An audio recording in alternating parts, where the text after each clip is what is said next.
नमस्कार मेरे विद्यार्थियों, आपकी मंगल कामना के साथ और आज एक नई कहानी के साथ मैं आपकी हिंदी विषय की हिंदी अध्यापिका आपका ई कक्षा में हार्दिक स्वागत करती हूँ। विद्यार्थियों, आज हम एक नई कहानी से परिचित होने वाले हैं। कहानी प्रारंभ करने से पूर्व मैं आपको कुछ महत्वपूर्ण बातों से अवगत कराना चाहती हूँ। जीवन में हर किसी को एक से बढ़कर एक अवसर अवश्य मिलते हैं, पर कुछ लोग इन्हें बस अपने आलस के कारण गंवा देते हैं। इसीलिए प्यारे बच्चों, मैं आपसे यही कहना चाहती हूँ कि यदि आप सफल, सुखी, भाग्यशाली, धनी अथवा महान बनना चाहते हैं तो आलस्य और दीर्घसूत्रता को त्याग कर अपने भीतर कष्टसाध्य, विवेक, श्रम और सतत जागरूकता जैसे गुणों को विकसित कीजिए। और हाँ बच्चों, जब कभी भी आपके मन में किसी आवश्यक काम को टालने का विचार आता है तो आप स्वयं से एक सवाल कीजिए, आज ही क्यों नहीं। तो आइए, आज हम जिस कहानी से परिचित होने वाले हैं उस कहानी का शीर्षक है आज ही क्यों नहीं। कहानी की शुरुआत करते हैं। एक बार की बात है, एक शिष्य अपने गुरु का बहुत आदर सम्मान किया करता था। गुरु भी अपने इस शिष्य से बहुत स्नेह करते थे, लेकिन वह शिष्य अपने अध्ययन के प्रति आलसी और स्वभाव से दीर्घसूत्री था। सदा स्वाध्याय से दूर भागने की कोशिश करते रहता था। आज के काम को कल, कल के काम को परसों पर छोड़ दिया करता था और इस तरह से उसका काम कभी भी नहीं होता था। अब गुरुजी देखते हैं तो गुरुजी कुछ चिंतित रहने लगते हैं कि कहीं उनका यह शिष्य अपने जीवन संग्राम में पराजित न हो जाए, कहीं हार न जाए। आलस्य में व्यक्ति को अकर्मण्य बनाने की पूरी सामर्थ्य होती है। ऐसा व्यक्ति बिना परिश्रम के ही फलोपयोग की कामना करता है।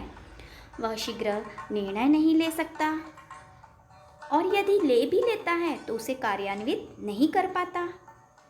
यहाँ तक कि वह अपने पर्यावरण के प्रति सजग या सावधान भी नहीं रहता और न भाग्य द्वारा प्रदत्त सुअवसरों का लाभ उठाने का प्रयास करता और लाभ उठाने की कला में वह प्रवीण भी नहीं हो पाता। अब गुरुजी मन ही मन अपने शिष्य के कल्याण के लिए एक योजना बनाते हैं। एक दिन एक काले पत्थर का एक टुकड़ा उसके हाथ में देते हुए गुरुजी कहते हैं, शिष्य, मैं तुम्हें यह जादुई पत्थर का टुकड़ा 2 दिन के लिए देकर कहीं दूसरे गांव जा रहा हूँ। जिस भी लोहे की वस्तु को तुम इससे स्पर्श करोगे वह स्वर्ण में परिवर्तित हो जाएगी। वाह, बढ़िया। पर याद रहे कि दूसरे दिन सूर्यास्त के पश्चात, सूर्यास्त के बाद मैं इसे तुमसे वापस ले लूँगा। अब आगे शिष्य इस सुअवसर को पाकर बहुत अधिक प्रसन्न हुआ, लेकिन शिष्य आलसी होने के कारण उसने अपना पहला दिन कल्पना विचार करते हुए ही बिता दिया। किस तरह का विचार? कि उसके पास बहुत सारा स्वर्ण होगा, तब वह बहुत धनी, संपन्न, सुखी, समृद्ध और संतुष्ट रहने लगेगा। इतने नौकर चाकर रखेगा कि उसे पानी देने के लिए तक नौकर होगा, अर्थात पानी पीने के लिए उठना तक नहीं पड़ेगा। फिर दूसरे दिन जब वह प्रातःकाल जागा, उसे अच्छी तरह से स्मरण था, याद था कि आज स्वर्ण पाने का या सोना पाने का दूसरा और अंतिम दिन है। उसने मन में पक्का विचार किया कि आज वह गुरुजी द्वारा दिए गए काले पत्थर का लाभ अवश्य लेगा। उसने निश्चय किया कि वह बाजार से लोहे की बड़ी बड़ी वस्तुएं या बड़े बड़े सामान खरीद कर लाएगा और उन्हें स्वर्ण में परिवर्तित कर देगा स्पर्श करके। अब वह सोचता है, अब तो दोपहर का भोजन करने के पश्चात ही सामान लेने निकलूँगा बाजार में। परंतु भोजन करने के बाद उसे विश्राम करने की आदत थी। जैसे ही वह भोजन करता उसे नींद लेने की आदत पड़ गई थी और उसने बजाय उठ के मेहनत करके थोड़ी देर आराम करना उचित समझा।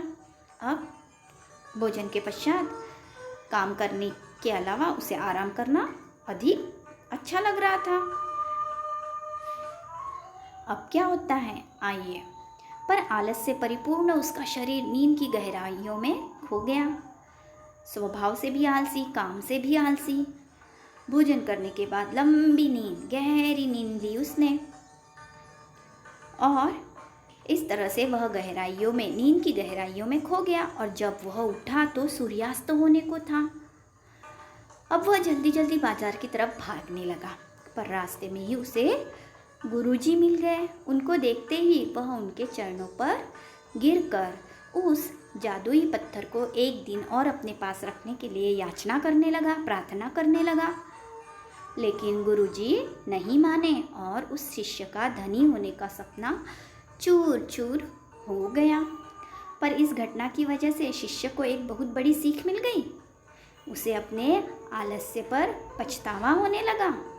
वह समझ गया कि आलस्य उसके जीवन के लिए अभिशाप है, और उसने प्रण किया, कसम खाई कि वो अब कभी भी काम से नहीं जी चुराएगा और एक कर्मठ, सजग और सक्रिय व्यक्ति बनकर दिखाएगा।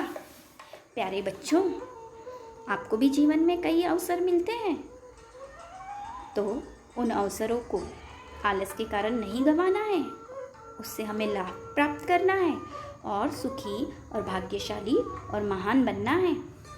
आशा करती हूँ कि आपको यह कहानी अवश्य समझ में आएगी। अच्छा, मैं अब आपसे विदा लेती हूँ। धन्यवाद।